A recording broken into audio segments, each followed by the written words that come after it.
Hi అండి. ఈ మధ్య కాలంలో మనం చూస్తున్నాం ఎంతోమంది హార్ట్ స్ట్రోక్స్ వచ్చి చనిపోతున్నారు. చిన్న పిల్లోళ్ళు, తక్కువ ఏజ్ ఉన్నవాళ్ళు, యంగ్ ఏజ్‌లో ఉన్నవాళ్ళు గూడా ఎంతోమంది ఏంటంటే హార్ట్ స్ట్రోక్‌తో చనిపోతున్నారు. కొంతమంది బైపాస్ సర్జరీకెళ్తున్నారు. కొంతమంది స్ట్రోక్ వచ్చిన తర్వాత ఎంతోమందికి స్టంట్‌లేపిస్తున్నారు. యాంజియోగ్రామ్ అని జెప్పేసి.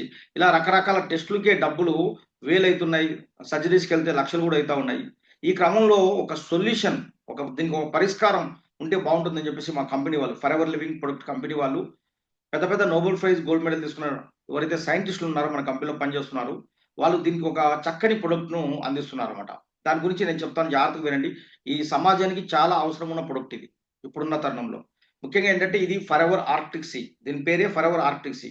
ఆర్క్టిక్ సీ అంటే సముద్రం పేరిది. అదేంటండి ఆర్క్టిక్ సీ అనే సముద్రం పేరు పెట్టారని చెప్పేసి మీకు డౌట్ రావచ్చు. ముఖ్యంగా ఏంటంటే మనకు ఒమెగా 3 అనేది మన బ్రెయిన్‌కు చాలా ముఖ్యం. హార్ట్‌కి కూడా చాలా ముఖ్యం. మన స్కిన్‌కు చాలా ముఖ్యం. ఒమెగా 3 అనేది ఫ్యాటీ యాసిడ్. ఇది మనకు విజన్‌కు చాలా ఇంపార్టెంట్. మన ఐక్యూ లెవెల్స్ పెరగాలన్నా గాని, మనకు ప్రతి ఒక్క అంటే దాదాపుగా మన ఆర్గాన్స్‌లో ఉన్న ఒక 5, 6 ఆర్గాన్స్‌కి ఏందంటే ఒమెగా 3 అనేది బాగా చాలా చాలా మోస్ట్ ఇంపార్టెంట్ అన్నమాట. అది ఎక్కడ దొరుకుతుందంటే చేపలలో దొరుకుతది ఫిష్. ఇప్పుడు చేపలొచ్చేసి అందరం తింటున్నామంటే అందరూ తినట్లేదు. కొంతమంది నాన్ వెజ్ తినరు. కొంతమంది తిన్న వాళ్ళు గూడా ఏంటంటే ఎప్పుడో నెలకోసారి, నెలకోసారి తింటారు. అలా అని జెప్పేసి చేపలను మనం పచ్చిగా తింటున్నామా?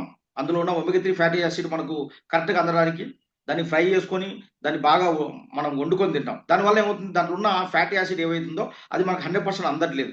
దానివల్ల ఇప్పుడు ఏంటంటే మనకు ఒమెగా 3 డెఫిషియన్సీ వల్ల vision problems, heart problems, brain problems, skin problems, hair problems ఎక్కువైపోయినాయి ఈ మధ్య కాలంలో. ఇప్పుడు దీనికి సంబంధించి ఏందంటే, మన కంపెనీ వాళ్ళు ఏం జేశారంటే, ఒక రీసెర్చ్ చేశారు. మన కంపెనీలో ఒక డిస్కవర్ ఉంది. సైంటిస్ట్ నిపుణుల బృందం. వీళ్ళేంటంటే, అసలు మనకు హార్ట్ ప్రాబ్లమ్స్ నమోదవ్వని ప్రాంతం ఏంటి?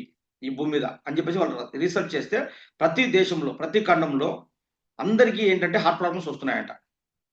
అంటే మొత్తం అటు ఆసియా ఖండం గావచ్చు, యూరోప్ ఖండం గావచ్చు, మొత్తం 7 ఖండాల వాళ్ళకు అందరికి మొత్తం ఎన్ని దేశాలున్నాయో ప్రతి దేశంలో హార్ట్ ప్రాబ్లమ్స్ నమోదవుతున్నాయట. బీపీలు, ఈ low BP, high BP, strokes రావడం, చనిపోవడం ఇట్లాంటివి.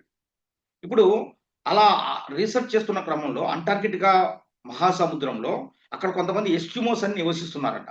వాళ్ళకు ఇప్పటి వరకు బీపీ నమోదవ్వలేదంట. హార్ట్ స్ట్రోక్స్ వల్ల వాళ్ళు ఎవరు చావలేదంట అక్కడ. ఇప్పుడు గూడా కొంతమందున్నారంట. అంటే అక్కడ వాళ్ళు ఎప్పటినుంచో కొన్ని వందల సంవత్సరాల నుంచి అక్కడే నివసిస్తున్నారు. ఇప్పుడు కూడా ఆదివాసీల్లాగా అక్కడనే కొన్ని కుటుంబాలు, జాతులు అక్కడే ఉన్నాయి ఇప్పుడు. అంటార్కిటికా మహాసముద్ర తీర ప్రాంతంలో కొంతమంది బతుకుతున్నారు ఆ తెగలు. వాళ్ళకి ఇప్పటి వరకు బీపీలు రాలేదంట. స్ట్రోక్స్ రాలేదంట.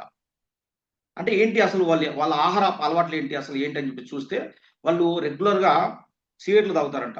చిన్న పిల్లలు, లేడీసు, జెంట్స్ అందరూ గూడా. అదేందండి సిగరెట్లు తాగితే ఇంకా ప్రాబ్లమ్స్